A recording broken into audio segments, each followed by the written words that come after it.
सबसे पहले आपको देशहित में जानना है कि पिछले 24 घंटों में बंगाल में हिंसा का खेला कैसे शुरू हुआ।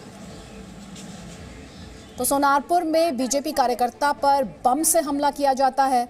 कूच बिहार में बीजेपी कार्यकर्ता की गोली मारकर हत्या कर दी जाती है।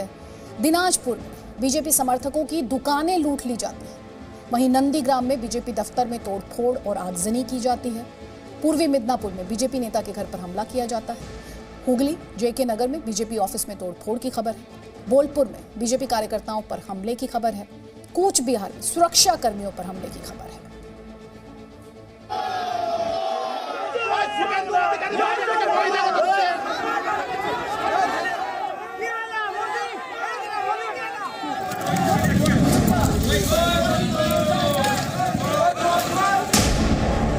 ये हिंसा के पथ पर दीदी का विजय रथ है। कल दीदी की जीत हुई, जिसके बाद विरोधियों के सिर, लोकतंत्र और शांति की उम्मीदें टीएमसी के विजय रथ के पहियों तले रौंदने की शुरुआत हुई। 24 घंटे में ही दीदी का लोकतंत्र विरोधियों के लिए ठोकतंत्र में बदल गया। दीदी के चहेतों ने जीत का जश्न भले ही ढंग से नहीं मनाया, पर बंगाल में हाहाकार जरूर मचा दिया। यह आरोप बीजेपी का। যে পার্টি মেজরিটি পেয়েছে এবং সরকারে আছে তাদের উৎসাহে সমাজবিরোধীরা এবং তাদের পার্টির কর্মীরা সম্মিলিতভাবে আমাদের পার্টি কার্যালয়, কর্মী, নেতা, তার পরিবার, বাড়ি, দোকান सब जगह आक्रमण शुरू করেছে। हिंसा की शुरुआत नंदीग्राम से हुई, जब शुभेंदु अधिकारी ने टीएमसी की सबसे बड़ी नेता और पश्चिम बंगाल की मुख्यमंत्री ममता बनर्जी को हरा दिया। नंदीग्राम में बीजेपी दफ्तर पर तोड़फोड़ हुई और उसके बाद हिंसा का ऐसा दौर शुरू हुआ कि बंगाल में 4 लोगों का सियासी कत्लेआम हो गया। इस भयानक हिंसा के बाद आज दीदी शांति पाठ करने आई, लेकिन गलती उन्हीं लोगों की बताई जो हिंसा के शिकार हो गए। আজকেও আমার বর্ধমানে একজন কর্মী হত্যা হয়েছে। এই ঘটনা এত ভালো রেজাল্ট হওয়ার পরেও এখনো পর্যন্ত তাদের অত্যাচারীর ভূমিকাটা যায়নি এবং খুবই অত্যাচার করছে কুচবিহারে। नंदीग्राम से शुरू हुई हिंसा की आग पूरे बंगाल में फैली। आरोप है कि हुगली में दीदी के दुलारों ने बीजेपी दफ्तर में आग लगा दी। बीजेपी कार्यकर्ता अगर नहीं भागते तो जान से जाते। हुगली में एक बीजेपी कार्यकर्ता की हत्या भी कर दी गई। बंगाल के दीनाहाट में भी दीदी के दुलारों पर आरोप लगा कि उन्होंने सीआरपीएफ के जवानों पर हमला किया और टीएमसी कार्यकर्ताओं की पत्थरबाजी में सीआरपीएफ के कई जवान घायल हो गए। नॉर्थ 24 परगना में भी बीजेपी दफ्तर पर हमला हुआ। बीजेपी प्रत्याशी के दफ्तर में तोड़फोड़ हुई। मारपीट और हमले का आरोप टीएमसी कार्यकर्ताओं पर लगा।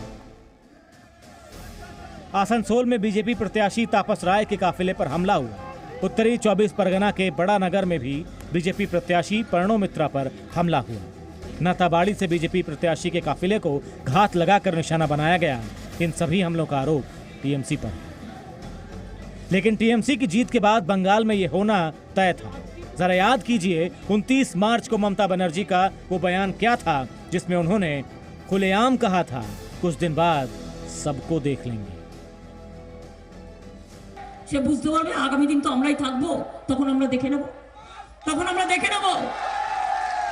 ভোটের পরে তো সব পালাবে। তখন বলবে আর কিছুদিন সেন্ট্রাল ফোর্সকে রেখে দাও, আর কিছুদিন সেন্ট্রাল ফোর্সকে রেখে দাও যেন আমাদের বাঁচিয়ে দেয়। তারপর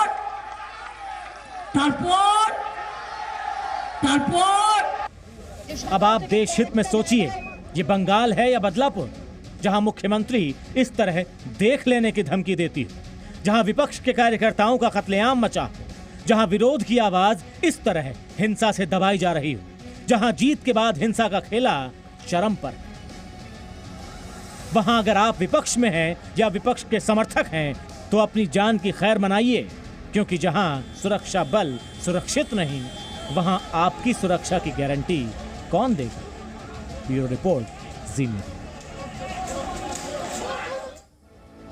पश्चिम बंगाल में चुनाव के बाद हिंसा की एक तस्वीर हम आपको दिखाने जा रहे हैं। ये तस्वीर बीजेपी नेता और केंद्रीय मंत्री बाबुल सुप्रियो ने ट्वीट की है। दरअसल ये वीडियो है और इस वीडियो में आप अपने स्क्रीन पर देख रहे हैं जीत का जश्न मना रहे हैं टीएमसी कार्यकर्ता। किस तरह जीत का जश्न मना रहे, बमबाजी करके जीत का जश्न मना रहे हैं। देखिए और सुनिए।